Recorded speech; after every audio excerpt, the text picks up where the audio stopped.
खैर बड़ा ही अफसोसनाक ये मामला है। इस ख़ुदकुशी को लेकर इसके जो नफ्सियाती पहलू हैं उस पर बात कर लेते हैं।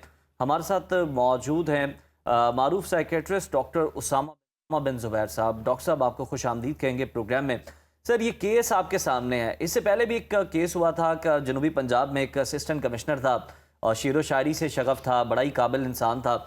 आला तालीम याफ्ता जो ज़हीन लोग हैं, जो इतने ज़रखेज़ ज़हन है, कामयाब नौजवान अफसर अपनी ज़िंदगी ख़त्म करने जैसा कदम कैसे उठा लेते हैं? क्या उनकी सोच चल रही होती है?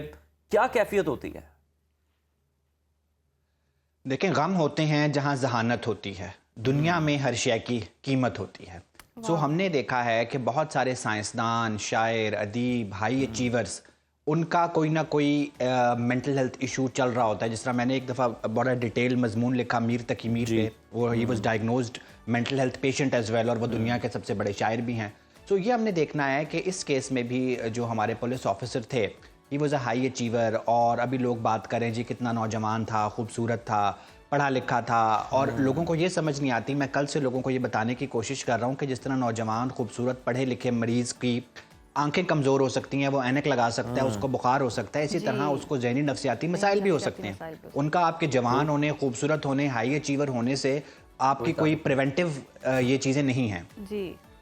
दूसरा जो चीज़ बार बार डिस्कस हो रही है, हम जब भी बात करते हैं, जो अपनी जान इंसान खुद लेता है कि जी उसको डिप्रेशन होगा, एंजाइटी होगी, मेंटल हेल्थ प्रॉब्लम्स होंगी, उससे पहले याद रखें कई दफ़ा बहुत बायोलॉजिकल फैक्टर्स होते हैं। अभी डेंगू में भी हम देख रहे हैं कि ये थोड़ा न्यूरोट्रॉपिक वायरस बन के आ रहा है। इसके न्यूरोसाइकोलॉजिकल सिम्टम्स आ रहे हैं। मैंने कई पेशेंट्स देखे हैं जो डेंगू के बाद सिवियर एंजाइटी में, डिप्रेशन में, सुसाइडल आइडिएशन के साथ, इस पे पेपर पब्लिश हो चुके हैं। आप गूगल पे भी लिखेंगे तो आपको मिल जाएंगे। So sometimes it's very biological. कुछ वायरसेस होते हैं जो साइकोट्रॉपिक होते हैं, जो दिमाग में जाके आपको डिप्रेस करते हैं। सो ये देखना ज़रूरी है कि अगर एक पुलिस ऑफिसर है, वो बड़ा शेर बहादुर है, बड़ा जवान है, और उसको डेंगू हो इनके गया बारे है, में तो भी यही कहा जा रहा है कि इनको डेंगू था और डेंगू होने के बावजूद भी ये काम कर रहे थे, तो यही वजह भी हो सकती है कि दबाव का शिकार रहे वो।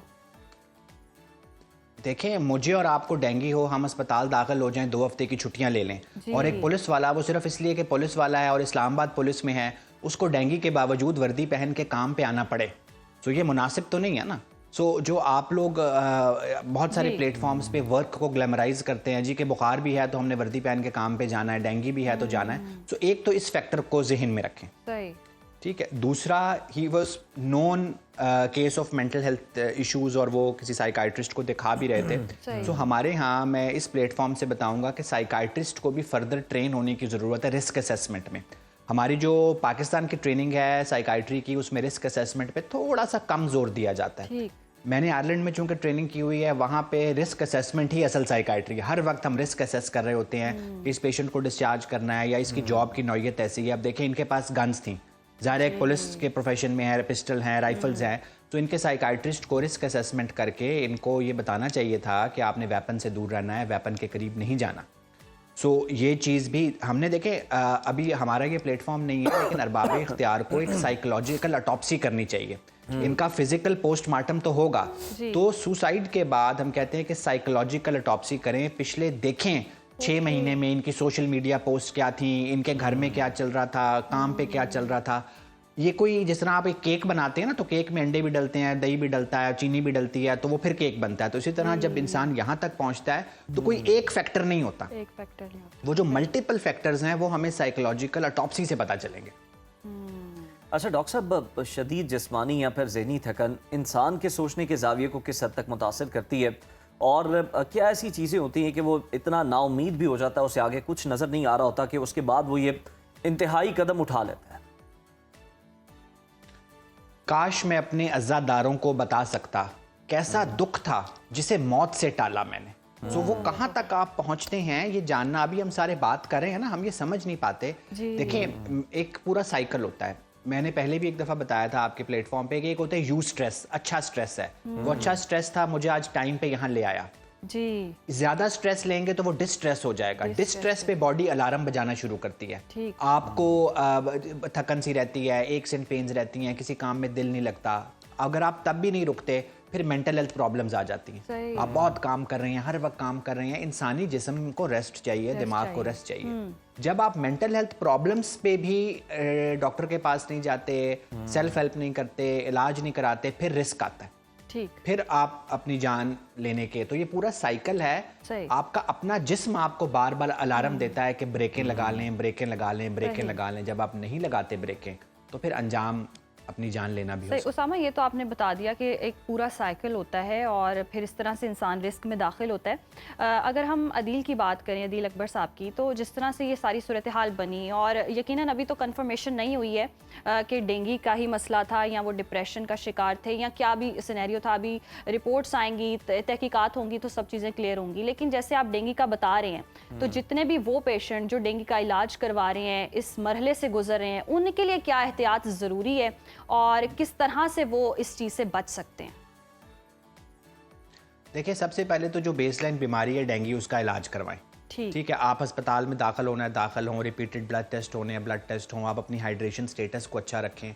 दूसरा, डेंगू और नो डेंगू, एक बात व्यूअर्स तक पहुंचाना ज़रूरी है। Human being is about connections, human being is about social support. हम बहुत बात कर रहे हैं कि वो क्या फैक्टर्स थे जो जान लेने तक लाए, हम वो बात नहीं कर रहे क्या फैक्टर्स हैं जो बचा सकते हैं, प्रोटेक्टिव फैक्टर्स क्या हैं। सोशल सपोर्ट और कनेक्शन सबसे अच्छा प्रोटेक्टिव फैक्टर है। हमने कम्युनिटी में मिल के बैठना छोड़ दिया है, हमारे दोस्त नहीं होते हैं, हम गैदरिंग्स पे नहीं जाते हैं, हम अपनी चीज़ें शेयर नहीं करते हैं, प्रॉब्लम सॉल्विंग की तरफ नहीं आते हैं। तो फिर जब ये मामला होगा, आप अपने कनेक्शंस तोड़ते जाएंगे तो फिर प्रॉब्लम आइसोलेट। दूसरा सोसाइटी बहुत सख्त हो चुकी है। सोसाइटी मेरे आप जैसे आम आदमी के लिए भी सख्त है, तो जो एक इस्लामाबाद पुलिस का सीनियर ऑफिसर है, उसके लिए society, by society I mean everybody, उसके बॉसेस, गवर्नमेंट, लोग जो पुलिस को बुरा भला कहते हैं, पूरी सोसाइटी इतनी सख्त होके आती है कि फिर कई दफ़ा इंडिविजुअल के पास चारा ही नहीं बचता उस सोसाइटी की सख्ती को बर्दाश्त करने का। अच्छा डॉक्टर तो इसमें बहुत सारे, चूंकि हाँ जी कंप्लीट करें आप डॉक्टर साहब, उसके बाद मैं आपसे सवाल करता हूँ। जी, तो इसमें मैं ये बात जो करना, दो बातें करना चाह रहा हूँ कि एक तो हम कोई प्लान ऑफ एक्शन बनाएं, स्ट्रेटजी बनाएं। दूसरा, जो मैंने गोरों के मुल्क और हमारे मुल्क में ऐसे वाकयात के बाद डिफरेंस देखा है ना, कि गोरों के मुल्क में ये सेंसिटाइजेशन बहुत होती है, उसके बाद पॉलिसी मेकिंग करते हैं, किताबें खोलते हैं कि पूरे की पूरे सिस्टम में क्या क्या तब्दीली लानी है। हमारे यहाँ कुछ अरसे के लिए इंक्वायरी चलती है, गर्दन चाहिए होती है, ये कसूरवार था, उसको फंसा दिया जाता है, दोबारा फिर वही चलन शुरू हो जाता है। सो अब भी इट्स हाई टाइम कि mental health of police officers, mental health of society पे बात की जाए, चीज़ों को जल्दी पिक किया जाए और एक नेशनल एक्शन प्लान बनाया जाए with regards to mental health. बड़ी ज़बरदस्त आपकी जो रिकमेंडेशंस हैं डॉक्टर उसामा, और बिल्कुल हुकूमत को इस पर गौर भी करना चाहिए। जिस तरह से आप रिस्क असेसमेंट की बात कर रहे थे, तो ये इतलात भी आ रही हैं कि उनके जो मौलिज थे, जिनसे वो अपना दिमागी इलाज भी करवा रहे थे, उनसे कंसल्ट भी कर रहे थे, उन्होंने भी इन्हें असलहा साथ ना रखने का मशवरा दिया था। और यही इस बात का सबूत है कि असलहा इनके पास नहीं था, बल्कि इनके साथ जो अमला था, इन्होंने उससे गन लेकर जो है वो यूज़ की है। ऐसे केसेस में आप क्या समझते हैं, मतलब अगर पता चल जाए कि कोई इस तरह का मेंटल प्रॉब्लम चल रहा है किसी अफसर के साथ या एहलकार के साथ, इदारे की क्या जिम्मेदारी बनती है? क्योंकि हमारे यहाँ तो रवैया ही मुख्तलिफ है। तो पता चल जाए इदारे में, लोग छुपाते हैं, क्योंकि इदारे को पता चल गया तो आपको वो जो जिस सीट पे आप लगे हुए हैं वहां से हटा के जनाब आपको खुडे लाइन लगा दिया जाता है। देखिए, उसकी वजह यह है, मैं फिर वही मिसाल दूंगा कि आंख पे ऐनक लगाने को तो आप कमजोरी नहीं समझते, दिमागी और नफसियाती मसाइल को आप कमजोरी समझते हैं कि यार ये छोटी सी बातों पे तुम डिप्रेशन में आ गए हो, तुम अच्छे पुलिस वाले हो, तुम डिप्रेशन में आ गए हो, इस किस्म की बातें उनको सुननी पड़ती।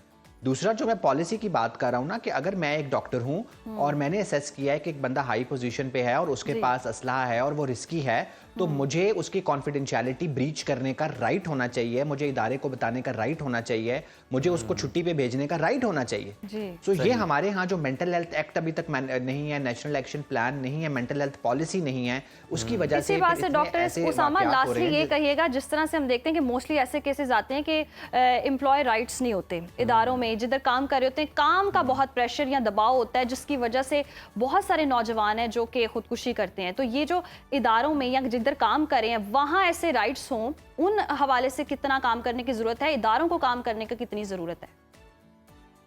देखें, जो वर्क प्लेस है ना पाकिस्तान में, कोई भी वर्क प्लेस, वो चाहे अस्पताल है, चाहे पुलिस स्टेशन है, हो सकता है आपका चैनल भी, ये सारी वर्क प्लेसेस औरतों के ससुराल की तरह बिहेव करती हैं। इनको औरतों के मैके की तरह बिहेव करना चाहिए, इनको कंड्यूसिव होना चाहिए। मैं अक्सर मिसाल देता हूँ, जब मैंने आयरलैंड में अपना हॉस्पिटल ज्वाइन किया तो दूसरे दिन मेरी सेक्रेटरी ने मुझे कहा कि अगले 6 महीने में आपकी 4 हफ्ते की छुट्टी है, आज बता दें आपने कब छुट्टी पे जाना है। उसको मैंने कहा जी, हमारे मुल्क में जब काम ज्वाइन करते हैं तो काम की बात होती है, छुट्टी की नहीं होती। उसने कहा जी, हम काम रिलैक्स होके करते हैं, तो आप रिलैक्स होके काम करें, छुट्टी की बात करें। तो हमारे मुल्क में जब आप छुट्टी की बात करें, आप छुट्टी कहते हैं, आप रीजन बताएं जी क्यों जाना है, और अगर आप ये रीजन बताएं कि जी मैंने अपनी वेल बीइंग के लिए जाना है, तो लोग आपको ऐसे घूरेंगे जैसे आप वाकई नफ्सियाती मरीज मरे हुए को हैं। दोबारा मारना काम के लिए पड़ता जाते है हाँ।